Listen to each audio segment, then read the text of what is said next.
Hello, I'm Janie News. I'm going to show you a really interesting way to straighten your horizon using the crop tool in Photoshop. I want to straighten the horizon so the sea doesn't fall out of the frame, but I also don't want to lose any of my photograph. All this can be done in Photoshop using the crop tool.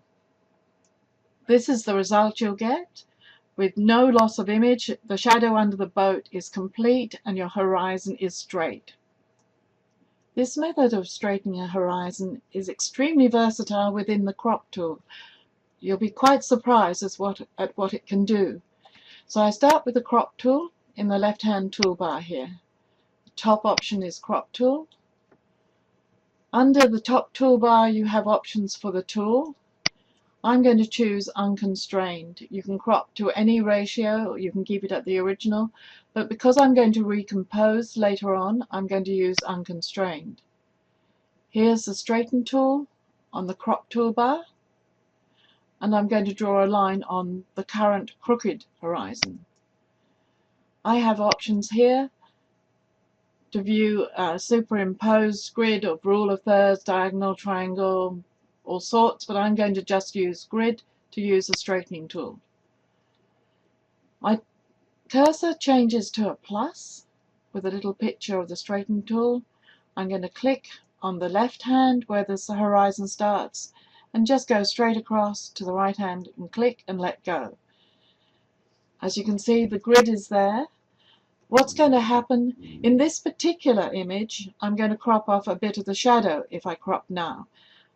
Most photographs, that would be fine. You haven't got an element so near the edge, and you can just press enter and your image will be cropped perfectly. I'm going back in history, going to open it again. I'm going to use the straighten tool, the grid, drag across horizon to horizon, and here you'll see that there are handles each side of your picture. I'm going to recompose by reducing a bit of the sky and increasing a bit of the sand area. I want to have some sand beyond the edge of the shadow. Perhaps I can lose a bit on the left here and add a bit more on the right. I'll go to the edge of where the sky is. So that's what I want my photograph to be. I'll press enter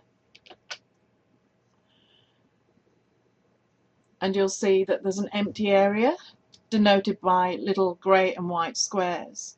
I'll go to my layers tab and I'll control click on the picture, command click for max, and I want to select inverse, the area that's empty.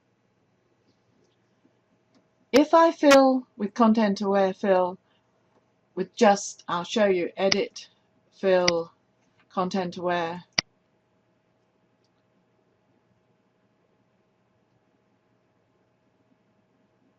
I'll wait while it happens, and I control D or command D to get rid of the marching ants.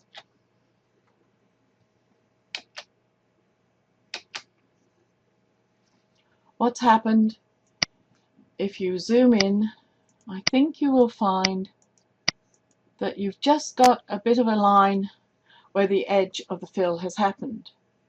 I'll double click on the hand to zoom out and I'll go back to history, select inverse, go back to my layers, and I'm going to expand the selection by a couple of pixels. So select, modify, expand, and type in 2 or 3 pixels. I'll do 3 pixels here. It really depends on the size of your photograph, whether it's a JPEG or a TIFF. Click OK, and now I'm going to fill, edit, fill, content aware. Again, you choose the content aware, normal, blending mode, opacity 100, don't tick, preserve transparency, click OK. This time it fills with a very soft edge, just overlapping, and it's completely invisible. Control D or Command D to get rid of little dashes. Double click on your hand to fit on the screen, and you'll see you have a straight horizon no empty pixels, and plenty of room around the shadow. I'm sure you'll enjoy this method. You don't have to do the content-aware fill if your picture doesn't require it.